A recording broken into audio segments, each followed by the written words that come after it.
વડોદરા શહેરના નાગરવાડા વિસ્તારમાં રાત્રિના સમયે ટ્રિપલ અકસ્માતની ઘટના સામે આવી છે। મળતી માહિતી મુજબ એક રિક્ષા ચાલક નશાની હાલતમાં રોંગ સાઈડ પરથી આવી રહ્યો હતો ત્યારે તેણે સામે આવતી બાઇકને જોરદાર ટક્કર મારી હતી। આ ટક્કર બાદ બાઇક ચાલક રિક્ષાને પાછળથી આવી રહેલી કાર વચ્ચે ફસાઈ જતા ગંભીર અકસ્માત સર્જાયો હતો। આ ઘટનામાં બાઇક ચાલક અને તેનો નાનો પુત્ર ઇજાગ્રસ્ત થયા હતા। આસપાસના લોકો દ્વારા તાત્કાલિક મદદ પહોંચાડવામાં આવી હતી। ઘટનાની જાણ થતાં કારેલીબાગ પોલીસનો સ્ટાફ તરત જ સ્થળ પર પહોંચી ગયો હતો અને સમગ્ર મામલે કાર્યવાહી હાથ ધરી હતી। તપાસ દરમિયાન રિક્ષા ચાલક દારૂના નશામાં હોવાનો ખુલાસો થયો હતો।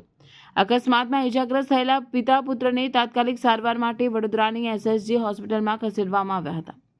પોલીસે રિક્ષા ચાલક સામે કાયદેસરની કાર્યવાહી શરૂ કરી છે અને વધુ તપાસ હાથ ધરવામાં આવી રહી છે। ક્યાં બાજુનું શું બનાવ બન્યું છે? નાગરવાડા પાસેથી અમે જતા હતા, એકદમ રિક્ષાવાળો અચાનક રોંગ સાઈડ આવીને કાર અને મારી બાઇક વચ્ચે હતી અને આવીને ઘૂસી ગયો। મારા છોકરાને પણ વાગ્યું છે, મને પણ વાગ્યું છે। મારી ગાડી ટોટલ લોસ થઈ ગઈ।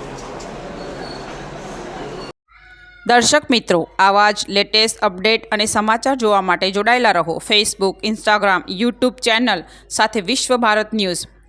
દેશ વિદેશ તેમજ ગુજરાત રાજ્ય, જિલ્લા અને તાલુકા વિસ્તારના તમામ સમાચાર અને જાહેરાત માટે આજે જ સંપર્ક કરો। સામાજિક ધાર્મિક પ્રસંગો, આકસ્મિક ઘટનાઓ અને ગેરકાનૂની પ્રવૃત્તિઓ તથા ભ્રષ્ટાચારની પોલ ખોલવા માટે સંપર્ક કરતા રહો।